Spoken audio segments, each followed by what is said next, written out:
ओम नमः शिवाय। शिव शिवाय नमस्तुभ्यम। राधे राधे फ्रेंड्स, जय श्री कृष्णा। वीना दीपक सोनी यूट्यूब चैनल में आप सभी का स्वागत है। फ्रेंड्स, आज की वीडियो में हम जानेंगे कि पशुपतिनाथ व्रत का उद्यापन कैसे किया जाता है। आज आपको उद्यापन की संपूर्ण विधि बताऊंगी, तो आप वीडियो को पूरा जरूर देखिए ना। फ्रेंड्स देखिए, हम सभी जानते हैं पशुपतिनाथ के 5 व्रत किए जाते हैं और 5 व्रत के दिन उद्यापन किया जाता है।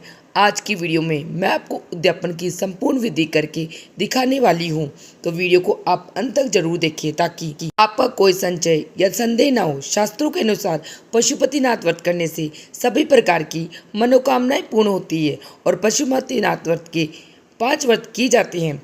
5वें व्रत के दिन हम उद्यापन करना होता है, तो उद्यापन के दिन हमें क्या करेंगे यह हम देख लेते हैं।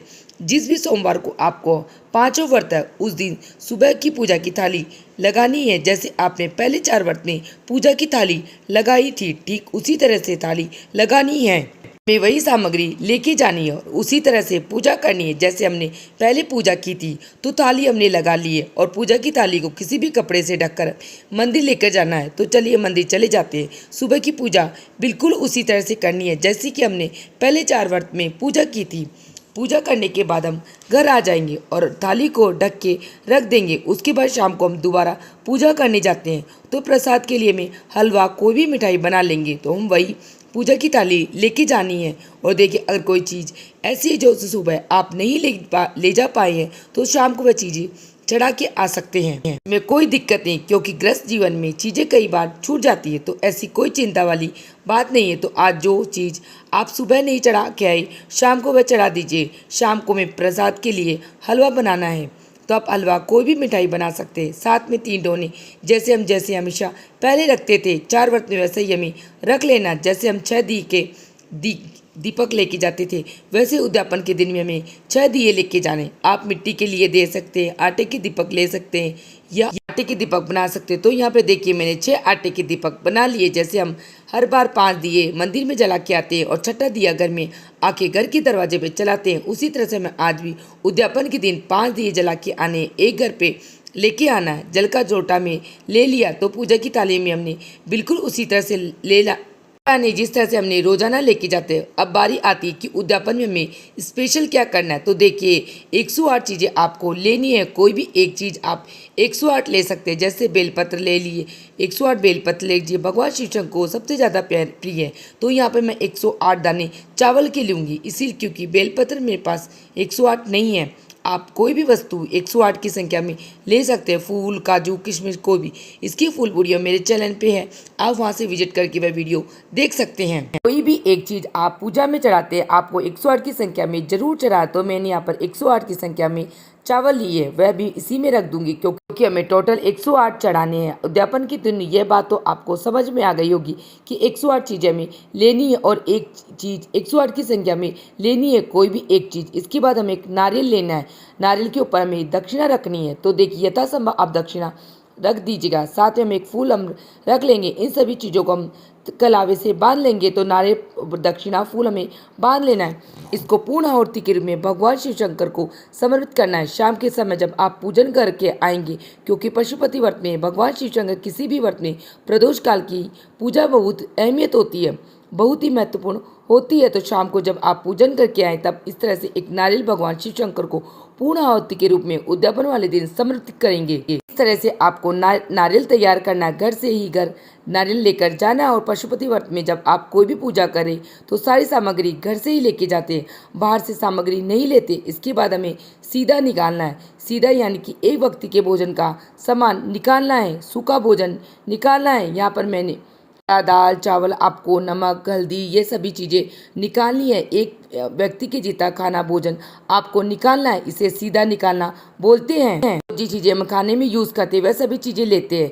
मैंने यहाँ पे सीधा निकाल लिया है। तो इस प्रकार आप ये सीधा थाली में भी लेके जा सकते हो या किसी पॉलिथीन में पैक करके भी लेके जा सकते हो। ये सीधा में मंदिर में पंडित जी को दान करना होता है। इस सीधे के अंदर आप दक्षिणा भी जरूर ले लेना, क्योंकि दक्षिणा का पूजा मेरी कमियों को पूरा करती है। अगर कोई कमी होगी तो इससे पूर्ण हो जाएगी, इसीलिए दक्षिणा आप जरूर रखें। तो एक सीधे की थाली में लेनी है। आप यह पंडित जी को दान देंगे। मंदिर में जब आप शाम के समय पूजा करके आएंगे, तब पंडित जी को आप यह थाली देकर आएंगे तो सीधा आप चाहे तो पैकेट में भी निकाल के ले जा सकते हैं, यह थाली में भी ले जा सकते हैं। तो देखिए, उद्यापन के दिन हमें 108 चीज़ें लेनी है, कोई भी 108 चीज़ लेनी है, सीधा निकालना है। पूर्ण आहुति के लिए हमें एक नारियल लेना है जिसके ऊपर हमें दक्षिणा लेनी है। तो ये 3 चीज़ें हमें उद्यापन के दिन जरूर लेके जानी है। तो ये सभी चीज़ें हम हमारी पूजा की थाली में जमा लेंगे। उसके बाद हमें शाम के समय प्रदोष काल में पशुपतिनाथ व्रत की उद्यापन की पूजा विधि करनी होती है। पशुपति व्रत की उद्यापन की पूजा विधि करने के लिए मंदिर की तरफ जाएंगे। मंदिर में पहुंच के सबसे पहले तो मंदिर में अगर आपके मंदिर में कोई अन्य सी चीज़ें बिखरी हुई है तो सबसे पहले हम सारी चीज़ें उठा के वहाँ पे अच्छे से साफ़ सफाई कर देंगे। अगर वहाँ पे अभिषेक की इजाज़त हो तो सर्वप्रथम भगवान महादेव का अभिषेक करेंगे। आप सबको पता है भगवान महादेव का 3 बार अभिषेक किया जाता है। अगर आपके यहाँ मंदिर में अभिषेक करने की इजाज़त शाम के समय है तो आप अभिषेक जरूर करें, और अभिषेक करने की इजाज़त नहीं है तो आप इस पर सिंपल तरीके से भी भगवान का सुंदर सा श्रृंगार करके भी पूजा विधि कर सकते हैं। तो हमारे यहाँ पे शाम के समय अभिषेक कर सकते हैं। तो यहाँ पे मैं सबसे प्रथम जल से अभिषेक करूँगी, फिर पंचामृत अभिषेक करूँगी, फिर पुनः जल से अभिषेक। इस प्रकार भगवान महादेव का सुंदर सा अभिषेक कर दूंगी। अभिषेक के बाद में आपको एक बात याद रखना है कि आपने भगवान महादेव के ऊपर जो भी सामग्री चढ़ाई है वह सभी सामग्री आप नीचे जलहरी से नीचे की तरफ उतार दें। उसके बाद में भगवान महादेव का सुंदर सा श्रृंगार करेंगे। तो सब प्रथम गणेश जी के स्थान पे, कार्तिकेय जी के स्थान पे अशोक सुंदरी और माता पार्वती के अष्टदल कमल की हाथ पे यहाँ पे आप कुमकुम से तिलक लगा देना। लेकिन आप एक बात का ध्यान जरूर रखना कि भगवान महादेव के शिवलिंग पे आप कभी भी चंदन के अलावा कुछ नहीं चढ़ाए, क्योंकि वहाँ पे कुमकुम नहीं चढ़ता है।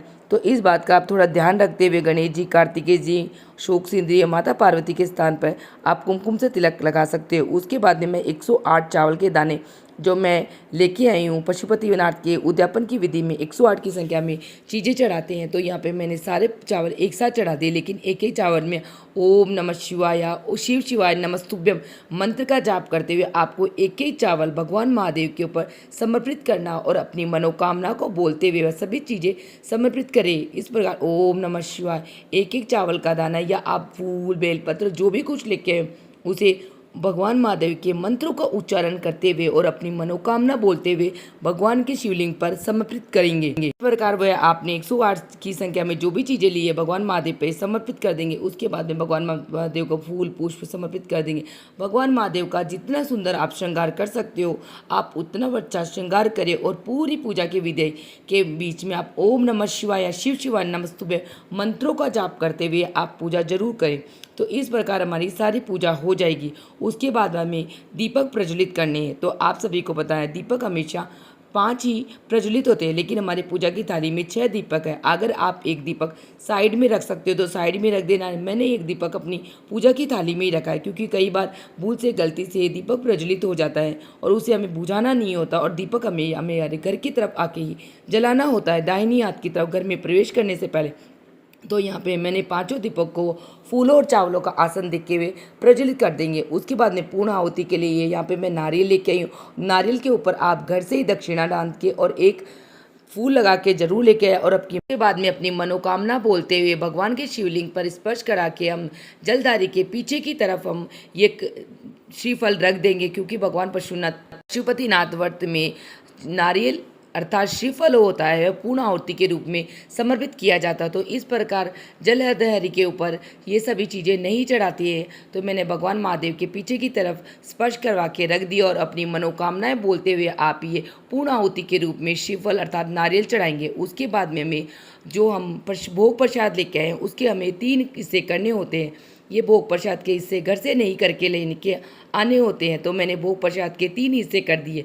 2 हिस्से भगवान महादेव को समर्पित कर दिया, और एक हिस्सा में घर जाकर स्वयं को ग्रहण करना होता है, किसी अन्य के साथ भोग को नहीं बांटते। तो इस प्रकार भगवान को भोग समर्पित कर दिया। उसके बाद में हमें आरती करनी है। तो आरती हमने जो दीपक प्रज्वलित किए हैं उन्हीं में से एक दीपक लेके आरती कर सकते हो, या आप अलग से कपूर प्रज्वलित करके कपूर की भी आरती कर सकते हो। तो यहाँ पे से मैंने 4 दीपक में से एक दीपक उठा के सर्वप्रथम गणेश जी भगवान की आरती करी हो, फिर उसके बाद में भगवान महादेव की आरती कर दी। आरती करने के बाद में हाथ जोड़कर अपनी पूजा में रही कमियों के लिए क्षमा याचना कर लेंगे, और अपनी मनोकामना को पूर्ण करने के लिए भगवान महादेव से प्रार्थना कर लेंगे। उसके बाद में आचमन करना होता है।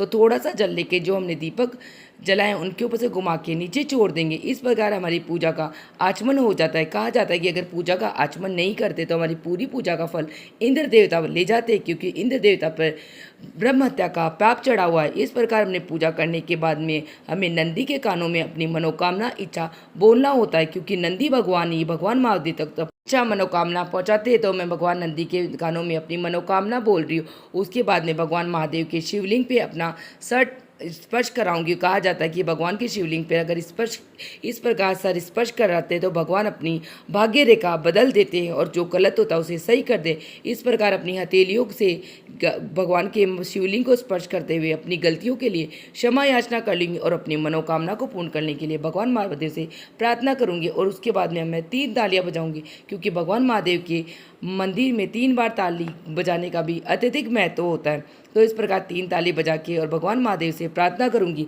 हे भगवान महादेव, मेरी पशुपतिनाथ व्रत का आज उद्यापन पूर्ण हो चुका है। अगर मेरी पूजा पाठ में कोई कमी या गलती हो गई उसके लिए आप मुझे क्षमा करें और मेरी मनोकामना को पूर्ण करें।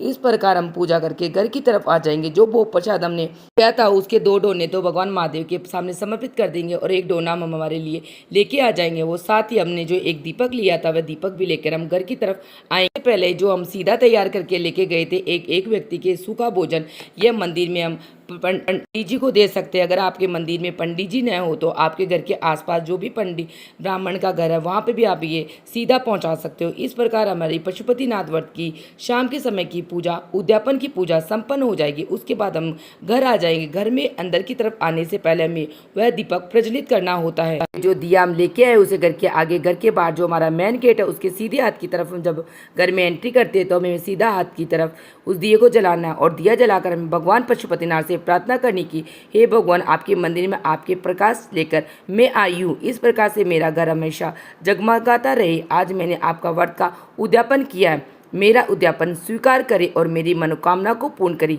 यह कहकर हम हाथ जोड़ लेंगे। अंदर आने के बाद सबसे पहले आपको जो प्रसाद का तीसरा भाग लेके आए वह खाना, उसके बाद आपको खाना खाना है। इस तरह से आपको पशुपति व्रत का उद्यापन पूर्ण हो जाएगा। देखिए, पशुपति व्रत का उद्यापन करना बहुत ही सरल है। पशुपतिनाथ व्रत का उद्यापन कैसे किया जाता है ये तो हमने देख ही लिया, लेकिन महिलाओं में बहुत ज़्यादा संशय रहता है कि कुछ ऐसे दिन ऐसे होते हैं जब महिलाएं व्रत नहीं कर पाती, तो ऐसे में वह क्या करे, व्रत जो छूट जाएगा बीच में। जी नहीं, बिल्कुल भी व्रत नहीं छूटता। पशुपतिनाथ व्रत के लगातार किए जाते हैं। ऐसे में जब आप पूजा नहीं कर पाते तो व्रत कर ले, लेकिन पूजा न करे तो यह व्रत काउंट भी नहीं होता है, क्योंकि ये वही 5 व्रत काउंट होते हैं जो हमने पूरी पूजा विधि के साथ किए। तो बीच में आपको ऐसा व्रत आ जाता है तो व्रत तो आप काउंट नहीं होगा। लेकिन ऐसे में आपको छठे व्रत वाले दिन उद्यापन करना है, यानी 5 पूर्ण विधि से किए हुए व्रत तो होने चाहिए। जब हमें उद्यापन करना है तो अगर आपके बिल्कुल लगातार सही से व्रत हो जाते हैं तो 5वें व्रत के दिन उद्यापन कर लीजिएगा। या आपके बीच में कोई ऐसा व्रत आ जाता है जिस दिन आप पूजा नहीं कर पाए तो आप छठे व्रत के दिन पशुपतिनाथ व्रत का उद्यापन कर सकते हैं। उद्यापन की सरल विधि आपको कैसी लगी कमेंट करके जरूर बताना। आई होप आपके सारे डाउट्स क्लियर हो गए, लेकिन फिर भी अगर कोई डाउट है तो कमेंट सेक्शन में पूछ लेना, मैं आपको क्लियर करने की पूरी कोशिश करूँगी। और आपको ये वीडियो पसंद आई, ये वीडियो आपके लिए थोड़ा बहुत भी यूजफुल है तो प्लीज़ भी वीडियो को लाइक कर लेना, चैनल को सब्सक्राइब कर लेना। भगवान पशुपतिनाथ की कृपा आपके परिवार पर, आप पर, आपके परिवार पर सर्वदा बनी रहे। इसी मनोकामना के साथ फिर मिलेंगे किसी और वीडियो में। तब तक ओम नमः शिवाय, हर हर महादेव, शिव शिवाय नमस्तुभ्यं। मेरे चैनल पशुपतिनाथ व्रत से रिलेटेड सभी वीडियो अपलोड हो चुकी है। मैं सभी का आपको डिस्क्रिप्शन में लिंक दे दूंगी। आप एक बार वह भी पूजा विधि, नियम और जानकारियाँ देख लेना, जिससे आपकी पूजा में बहुत सी हेल्प मिलेगी। फिर मिलेंगे किसी और वीडियो में। तब तक ओम नमः शिवाय, शिव शिवाय नमस्तुभ्यं। राधे राधे फ्रेंड्स।